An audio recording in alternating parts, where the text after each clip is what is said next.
Earthquakes of unprecedented magnitude will destroy our metropolises. New mountains will rise right in the middle of the skyscrapers, and the remains of the ravaged neighborhoods will be swallowed up by a mega glacier. But the dead silence won't last long.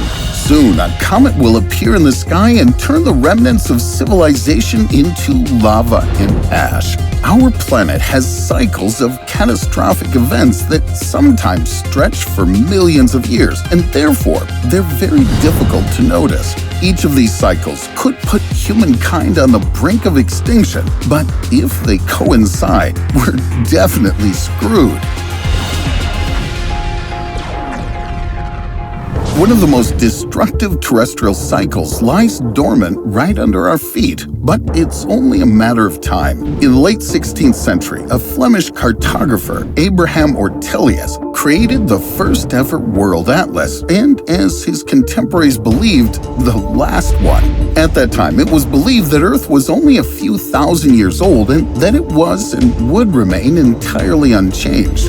However, in the description of the atlas, Ortelius noted that the coastlines of the continents looked as if the Americas were torn away from Europe and Africa by earthquakes and floods. Apparently, he imagined a tremendous biblical catastrophe like the Great Flood, but he couldn't even anticipate that something similar could happen again. Over 300 years later, a German geologist, Alfred Wegener, turned Ortelius' idea into the continental drift theory. The theory stated that sometime in the past, all of the world's land masses were joined together as the supercontinent Pangaea, but the very rotation of Earth split it into pieces that moved away from one another. And that drift, according to Wegener, was indeed accompanied by horrible catastrophes for all the planet's inhabitants. But Wegener's sensational theory also suggested that in the future, the same processes would bring the continents back together into Pangaea Proxima, and then the west coast of Africa would crash right into the east coast of the US. Big cities like New York will be swept away by a fiery tectonic shock, and the place where you bought bagels in Times Square will become the site of a new mountain range not inferior to the Himalayas. And according to Wegener's initial calculations, this catastrophic cycle should be over in 2 million years. But the geologist proceeded from the fact that right now, the continents are moving at a speed of 2.5 meters per year, and that would mean the Statue of Liberty wouldn't have withstood the movement of the continental shelf and would have fallen just a century after its opening. Fortunately, satellite data showed that the continents are actually moving 100 times slower. That is 2.5 centimeters per year. At this rate, the continents will reunite into Pangaea Proxima not sooner than in over 200 million years. This means the total cycle from the disintegration of the old supercontinent into separate continents to the formation of a new supercontinent takes from 400 to 450 million years. Moreover, this cycle is controlled not by Earth's rotation as Wegener believed, but by convection currents of hot liquid magma in the planet's bowels. This incredible natural force lifts and pushes together massive lithospheric plates in Earth's crust. However, geologic evidence indicates that previously, the cycle of supercontinents could have been entirely different, from 800 million to 1 billion years. But scientists have no idea why or what could have accelerated it so much. On the scale of human history, deep tectonic forces occasionally break through the surface as volcanic eruptions, but explosive cataclysms like the destruction of Pompeii by Vesuvius usually don't recur, even after millions of years, unlike other devastating disasters that are just waiting for their time. In 1906, powerful tremors almost completely destroyed San Francisco, killing up to 3,000 people. Half a century later, the earthquake occurred again, but the city was lucky that the earthquake's epicenter was in the ocean. 30 years later, the disaster hit California again. It's just that the San Andreas Fault has one of the shortest earthquake cycles on the planet. In California, the Pacific Plate presses against the North American Plate so much that Earth has to relieve the enormous pressure once every 30 to 50 years. The latest of these cyclical earthquakes occurred in 2004, so Californians should get ready for a potentially apocalyptic cataclysm in the next 20 years.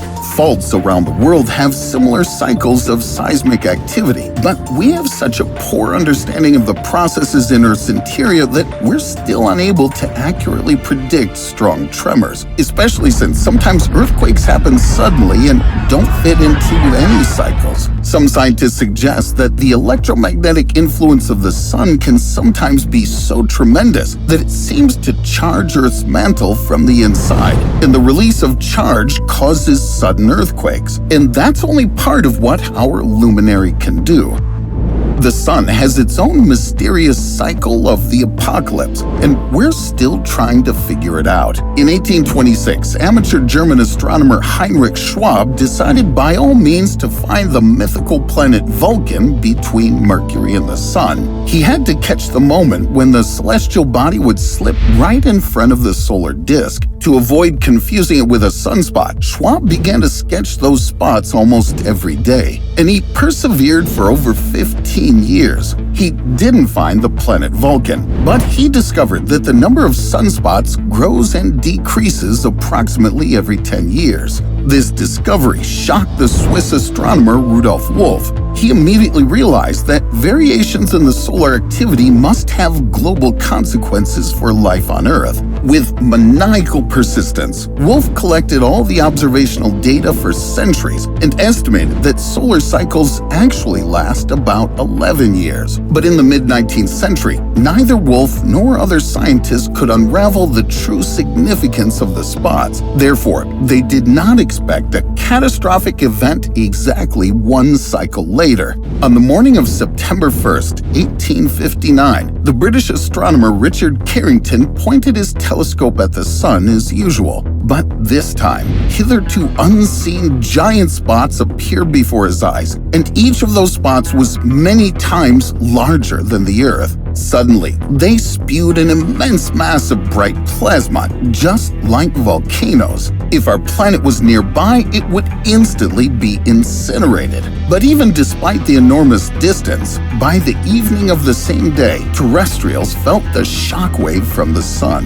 The northern lights lit up the sky from Canada to the Gulf of Mexico. While attempting to transmit the news about this, telegraph operators, an analog of the internet at the time, received strong electrical shocks and even burns. That horrible solar storm that literally pummeled Earth's magnetic field was called the Carrington event.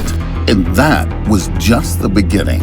In 1921, a solar storm shut down phones around the world. In 1972, a geomagnetic storm detonated U.S. Navy mines off the coast of Vietnam. In 1989, it blacked out the Canadian province of Quebec.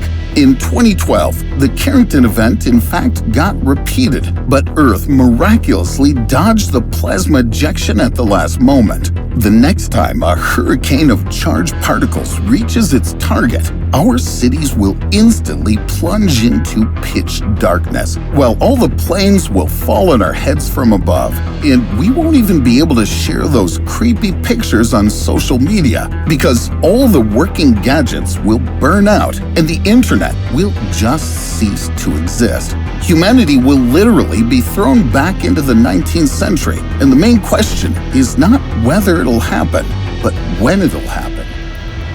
Scientists have already realized that in addition to the 11-year cycles, there are centuries-long cycles of solar minimums and maximums, but no one can say with certainty what controls them and, most importantly, where we are on the solar apocalypse chart. But those are only theories, and in practice, we know too little about the sun's internal mechanisms, not to mention the space forces that influence it from the outside. All we know now is that the 25th previous solar cycle began in 2019, it's entirely possible that the new Carrington event will occur around 2030. Or maybe we'll have to wait for it until the 2060s. But one thing is clear, the apocalyptic solar flare will almost certainly occur in the next 150 years. However paradoxical it is, the sun can not only fry our civilization, but also do quite the opposite. After all, the sun makes Earth revolve around it, not in a perfect circle and not at a constant speed. Earth's orbit slightly elongates and shrinks about once every 100,000 years. That's the eccentricity cycle. The angle of Earth's axial tilt also oscillates reciprocally with a 41,000-year cycle. Finally, the axis itself has the precession cycle and traces out a circle every 23,000 years. And while these cycles coincide in just a certain way, an anomalously small amount of sunlight reaches Earth, starting an ice age. Just imagine a mega glacier swallowing up a city like Chicago or London and turning it into a lifeless Arctic desert for a few thousand years. Millions of people will freeze to death, and the survivors will have to be evacuated to the south. Such an ice apocalypse caused by the sun occurs every 41,000 years. This cycle was discovered by Serbian geophysicist Milutin Milankovic 100 years ago, and therefore bears his name. However, judging by geologists' findings, ice ages are sometimes stretched out over a longer period, and the usual Milankovic cycle is extended to 100,000 years, and scientists still can't figure out what exactly leads to this inconsistency. Based on the current schedule, the next global glaciation will hit Earth in 10,000 years, but it looks like the ice apocalypse is delayed due to all the greenhouse gases that humanity has emitted into the atmosphere in the last couple of centuries. But is it possible that in 10,000 years, instead of an ice age, we'll face a human-made nuclear winter? 1 year ago, in one of my videos, I predicted a new stage in human history, and even though you were skeptical about that in the comments, right now, my prediction is coming true. But I'll tell you about it a bit later. The main discovery is that sometimes completely unexpected factors intervene in the cyclical course of events, and on closer inspection, it becomes clear that they're also subject to their own catastrophic clock. Life on Earth has hidden patterns which can be especially challenging for us to find and understand. In the late 18th century, a French naturalist, Georges Cuvier, stated that the elephant bones he'd found in Europe actually belonged to extinct mammoths. Back then, it became a sensation because scientists were convinced that not a single biological species had disappeared on Earth, much less some new ones had appeared. What's incredible is that Cuvier claimed that mammoths were wiped out by some terrible catastrophe. In his view, Earth was pummeled by superstorms with great floods once every few thousand years so that all life on the planet was renewed. Other scholars disparaged Cuvier's theory as catastrophism and mocked it. British professor Charles Darwin was also among the skeptics, but he only partially disagreed with Cuvier. In his opinion, the species on Earth indeed replaced one another, but as a result of natural evolution, not catastrophes. Darwin's theory was eventually confirmed, and we now know that the average lifespan of a species varies from 5 to 10 million years. Mammoths conquered the northernmost regions of Earth 5 million years ago. They bred so much that they became one of the dominant species. But about 200,000 years ago, these giants began to give way to a new aggressive predatory species. Those predators were Neanderthals. But 40,000 years ago, they were also edged out by perhaps the most successful species in modern history. First, they exterminated Neanderthals, and 5,000 years ago, they wiped out all the mammoths. And those were, of course, smart and daring Homo sapiens. Today, we know that the first ancestors of modern humans appeared about 2 million years ago, and since we have no reasonable competitors, our species has at least half of life ahead of us. And given that we've taken over almost the entire Earth and have driven the most dangerous predators to extinction, from an evolutionary point of view, Homo sapiens can become an almost eternal species. And perhaps it would have been like that if George Cuvier with his catastrophism hadn't proved right. In 2021, a group of American scientists published an incredible discovery in the Geoscience Frontiers journal. As it turns out, all global extinctions on Earth in recent eras are subject to a previously unknown cycle of 27.5 million years. It looks like Earth has a pulse, and with each beat, many species disappear from its face at once. And oddest of all, the catastrophes are entirely different every time. One pulse beat corresponds to the floods due to changes in ocean levels mentioned by Cuvier. Another one causes glaciation, which makes thermophilic species freeze to death. The third one leads to a supervolcano eruption. Scientists believe that about 70,000 years ago, a powerful eruption of the Toba supervolcano pushed humanity to the brink of extinction. According to one of the theories, out of all our ancestors, literally a few thousand people survived, and that horrible, catastrophic event was not even part of Earth's mysterious pulse, which is even more destructive. Now, we have another 20 million years before the next pulse beat. It seems that there's plenty of time to get ready, but if we don't figure out what mysterious force lies behind Earth's pulse, we'll just waste our time. Now, scientists are at a loss trying to determine what mechanism can cause floods, glaciations, earthquakes, and other cyclical disasters. It looks like we need to look for something more global than continental drift, changes in Earth's orbit, and even the sun's vagaries. And in the well-known mass extinction chart, there's one event that stands out from the rest and may finally lead us to a solution. I think you've already guessed. The asteroid impact that wiped out the dinosaurs also matches one of Earth's pulse beats. But how is that even possible? After all, our planet can't bombard itself with asteroids. Such space disasters must in theory be random and not subject to any cycles. But in our incredibly vast and complex universe, nothing seems impossible. The most mysterious catastrophic cycle is much more large-scale than you can imagine. Since the late 70s, when geologists Walter and Louis Alvarez discovered the Chicxulub crater formed on Earth as a result of a giant asteroid impact in the Gulf of Mexico, hundreds of scientists have been puzzling over the question, when will Earth be subjected to another apocalyptic bombardment? To unveil the cycle of killer asteroids, we need to determine the dates of all the previous impacts. But even after just a few thousand years, finding evidence of such a catastrophe can be incredibly difficult, even if it was seen by people. The ancient city of Tal el-Hammam in Jordan suddenly became deserted around 1650 BCE. Archaeologists have developed various theories, and only recently they've discovered melted stones, burnt household items, and a 1.5-meter ash layer. And since there are no volcanoes nearby, the only possible explanation is a small comet or asteroid that instantly incinerated all the inhabitants and their dwellings. In addition, this object didn't fall to the ground. It exploded above Earth's surface, leaving no crater, just like the Chelyabinsk meteor in 2013. The most visible trace of this object is recorded in the biblical story of the annihilation of Sodom and Gomorrah in the fires of hell. But a really large asteroid that could destroy all humanity would definitely leave a crater, right?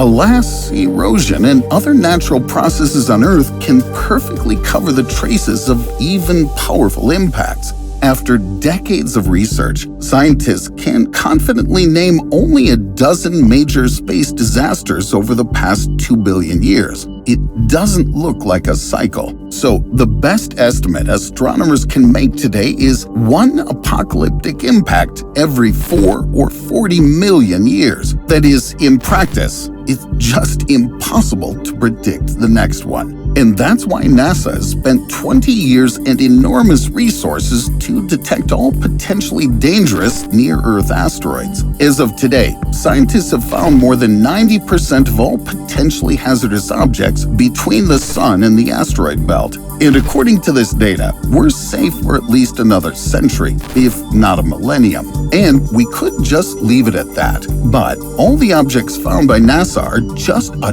drop in the vast ocean of space killers. This is the Oort cloud, located 2 light-years away from the Sun.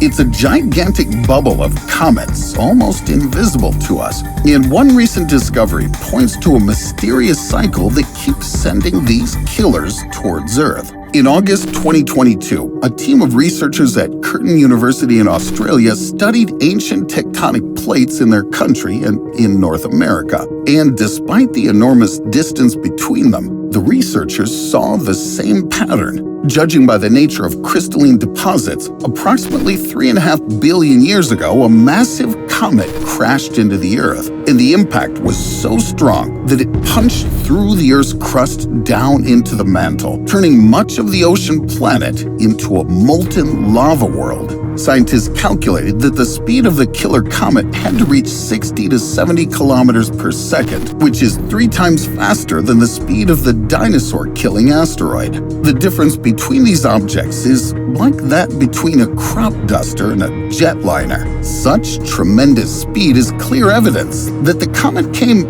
not from the inner solar system, but from the Oort cloud.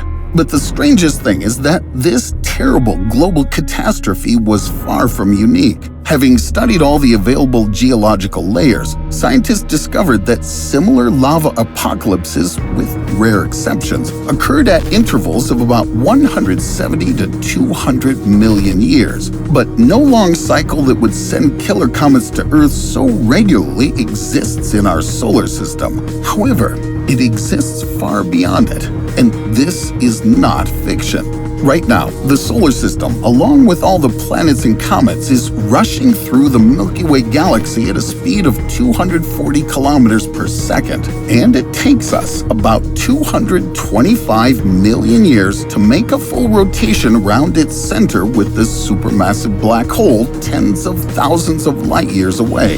At first glance, this is not the number we're looking for. But our galaxy consists of more than just individual stars. Its large spiral arms, full of star and gas dust clusters, revolve around the center a bit more slowly, and they make one revolution in exactly 200 million years. Scientists believe that once the solar system enters such a zone of increased galactic density, external gravitational perturbations knock some of the comets in the Oort cloud from their stable orbits and deflect them towards Earth at great speed. Scientists suggest that those powerful collisions could have split apart many supercontinents in Earth's history and accelerated their cycles. Such cataclysms in turn caused drastic climate changes with prolonged ice ages, not to mention sudden mass extinctions.